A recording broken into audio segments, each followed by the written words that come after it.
안녕하세요. 작은 블랙스완입니다.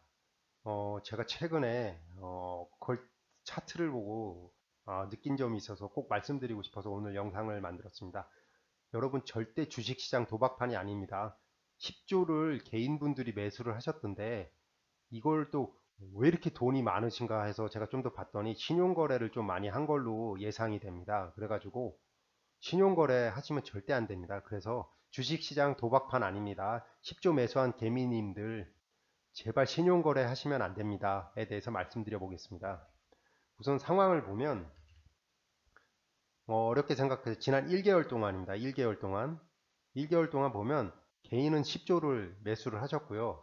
외국인은 10조를 팔았고 기관 투자가들은 자기네들끼리 주고받았습니다. 그러니까 연기금하고 뭐 기타 법인들 얘네들이 2조 5천억 사줬고 금융투자가 2조 5천억 사줬고 제가 지난번에도 영상에 말씀드렸는데 안전판 역할을 기관 투자가들 특히 연기금이 해줘야 되는데 이번에는 개인이 했습니다. 개인이 이걸 받은 걸 다 사줬습니다. 진짜 이렇게 갔습니다. 그냥 1개월 동안 10조를 그래서 좀 이게 너무 많이 사고 이걸 해가지고 제가 좀 확인을 해봤습니다. 데이터들을 확인을 해보니까 신용규모 현황을 좀 바로 확인을 했거든요. 여기서 뭐 숫자들이 막 나오고 있는데 여기서 중요한 건 이것만 보시면 됩니다. 그래서 뭐 신규 상환 잔고 뭐 전일 대비 하는데 제일 중요한 게 저는 이거라고 봅니다. 잔고 비중. 그러니까 예금 거래하면 잔고 잔액 나오지 않습니다. 잔고 비중을 보면 이게 0.59%뭐 이렇게다가 쭉 해서 0.70%로 늘어났습니다. 그러니까 잔고가 비중이 막 늘어났다고 생각을 하시면 됩니다. 그러니까 신용거래하는 액수가 빚낸 액수가 늘어났다고만 생각을 하시면 되거든요. 이 차트에서 제일 중요한 거는요. 근데 그 사이에 아시다시피 코로나 바이러스로 인해서 2208이었던 게 1771로 그냥 계산하기 편하게 200씩 해가지고 약 20%가 빠졌습니다. 주가가. 그런데 반대로 잔고는 이렇게 늘었다. 그러니까 빚내서 주가가 싸서 주식을 사는 건 좋은데 빚내서 사면 안 된다고 제가 항상 말씀드리는데 그냥 이 데이터만 보더라도 빚내서 개인분들이 많이 사신 거 아닌가라고 강력하게 추론을 할 수 있는 데이터가 나옵니다. 0.5다 뭐 0.7이다 그래서 너무 낮다고 생각하실 수가 있는데 워낙 시가총액이 많기 때문에 큰 거고요. 이게 0.57에서 0.710을 상승률로 보면 22.8%입니다. 그러니까 그냥 계산하기 편하게 한 달 만에 22.8%의 뭔가가 상승을 했다. 그러니까 주가가 20% 빠지지 않습니까? 주가는 20% 빠졌고 잔고는 20% 늘어났고 느낌이 오시죠? 주가가 20% 빠지고 잔고는 20% 늘었고 그러니까 대략적으로요. 이게 묘한 숫자가 일치를 하고 있습니다. 그러니까 개인분들이 생각보다 빚을 많이 내서 거래를 한 거 아닌가라고 좀 걱정이 많이 됩니다. 그래서 삼성전자를 좀 우리나라 대표 기업이고 그거를 본 거죠. 이 데이터를 보고도 더 확신을 가졌습니다.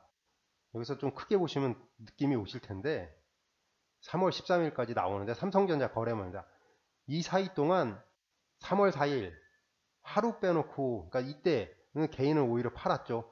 이때 개인 2월 20, 더 밑에서부터인데 쭉 이렇게 개인이거든요. 이 부분이 개인들은 계속 사줬고 외국인들은 계속 팔았습니다.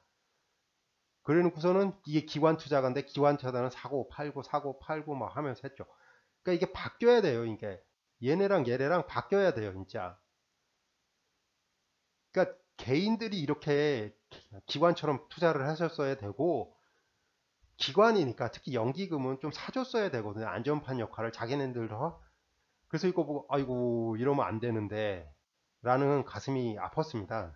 그래서 2020년 2월 20일부터 3월 13일까지 보면 하루 빼고 계속 매도했고 반대로 개인은 1일 빼고 계속 매수했습니다. 그러니까 외국인이 판 거 개인이 다 사줬습니다. 삼성전자 외국인 매도 물량을 개인이 다 받아줬습니다. 그러니까 근데 주식을 사더라도 제가 주식은 쌀 때 사는 거지 주가 떨어졌다고 사는 게 아니라고 그러니까 쌀 때 산다는 기준이 그러니까 자기만의 뭐 퍼라든지 그러니까 뭐 이런 게 나와야 되거든요. 아니 고점 대비 최소 그러니까 계산하기 편하게 고점이 6만 원이었는데 20% 빠져서 4만 8천 원에 들어가겠다. 뭐 이런 식으로 확실하게 딱 선을 긋고 투자를 해야지 내가 얼마에 샀는데 물타기를 계속 한다. 아이고 이거 물타기는 절대 하시면 안 되거든요. 언젠가 다시 오르겠다는 희망을 가지고 나는 무조건 장기 투자 몇 년 할 거다라는 생각으로 오히려 주가가 고점 대비 20% 빠졌으니까 투자한다.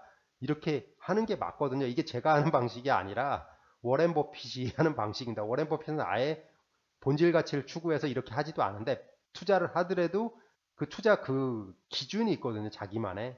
근데 그거 없이 물타고 신용거래 한 거 아닌가라고 생각을 들어서 이러면 안 됐는데 신용거래가 나중에 더 큰 반대매매라든지 주가가 더 빠졌을 때 아니면 경기가 이제 나빠졌을 때 이런 상황이었을 때 이건 걷잡을 수가 없어지거든요. 이건 진짜 깡통 계좌문 자기 투자금만 날리면 되는 게 아니라 빚이 생길 수도 있고 하여튼 너무 무서운 건데 가슴이 좀 아픕니다. 거기에 대해서는. 그래서 다시 이제 삼성전자 신용거래 현황을 봤습니다. 여기서 그대로 이제 신용거래 현황하고 똑같은 상황이 나오더라고요. 보면 뭐 신규 상한 잔고 여기선 삼성전자입니다. 삼성전자 신용거래 현황입니다. 신용거래 현황을 보면 이 잔고만 보시면 되거든요. 어렵게 생각하지 마시고 이 잔고를 보시면 여기서 여기로 거의 2배 가까이 상승을 했습니다. 잔고. 그러니까 신용거래 잔액, 돈 빌리는 액수가 이렇게 커졌다고 생각을 하시면 되고 잔고율도 0.04에서 0.10으로 2배 반이 올랐습니다. 그러니까 이것만 보더라도 엄청나게 많은 분들이 신용거래를 하셨구나. 삼성전자를 통해서. 삼성전자 주가가 여기서 이게 진짜 바닥이라고 생각해서 다시 반등을 하든지 아니면 지지선이라고 생각하고 쭉 가면 되는데 안 그러고 여기서 10% 20% 빠지면은 이걸로 인해서 더 주식이 빠지겠구나 라는 생각이 들어서 절대 이런 식으로 도박판식으로 하시면 안 됩니다. 절대로요. 이렇게 늘리면 안 됩니다. 진짜로. 그러니까 잔고율이 2배로 늘어났습니다. 액수도 이런 식으로 늘어났고요. 절대로 도박처럼 하시면 안 됩니다. 그것도 돈을 빌려서. 여러분들은 워렌 버핏도 아니고 워렌 버핏은 하지 말라고 맨날 말하고요. 미래를 알 수가 없습니다. 아무도. 그래서 이런 식으로 투자를 하시면 절대 안 됩니다. 그래서 이거를 차트로도 볼 수가 있거든요. 이 차트 보면 쭉 이렇게 가는데 이걸 더 확대해서 보겠습니다. 이게 최근 차트인데 기울기가 이렇게 올라가고 있습니다. 이런 식으로. 이렇게 기울기가 급하게 올라가는 경우 정말 좋은 결과를 역사적으로 낸 경우가 많지가 않습니다. 이렇게 급하게 쭉 올라갔습니다. 이제 신용거래가 여기서부터 쭉 이런 식으로. 그리고 거래량도 당연히 늘었고요.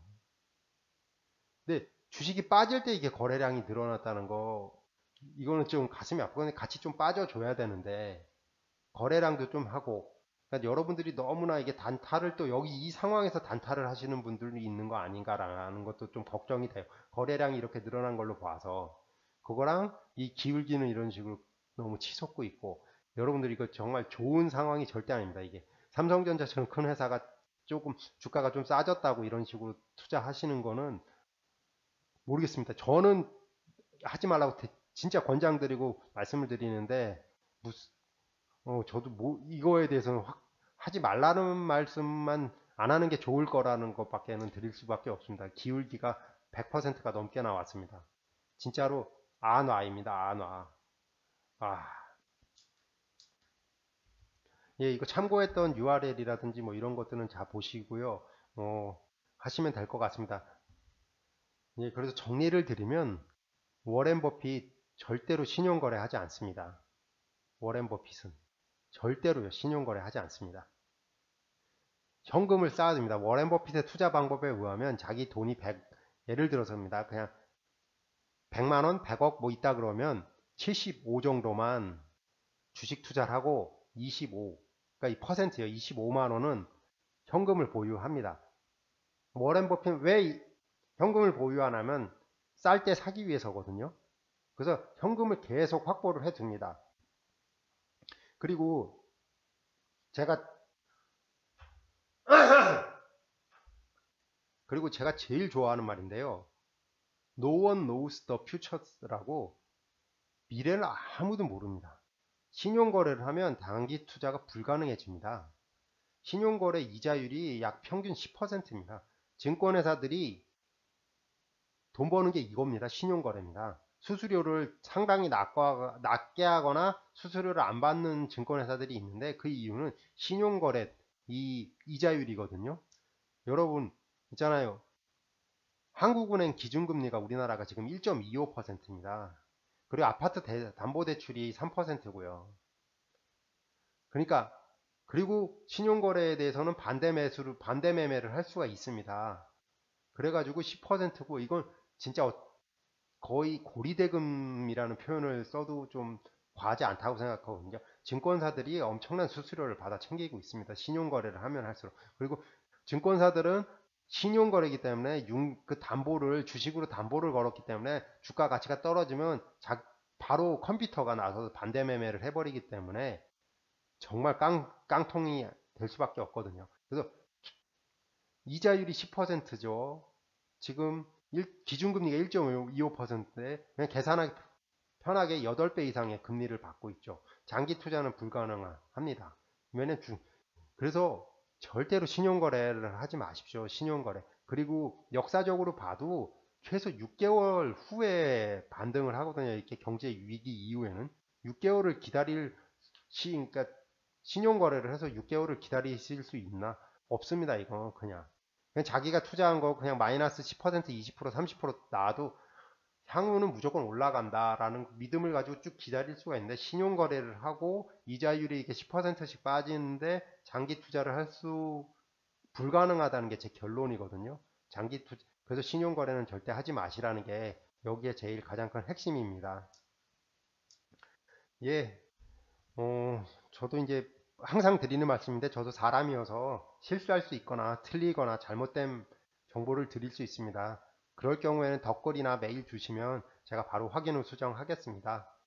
좀 우선 틀린 부분은 너그럽게 이해 부탁드리겠습니다.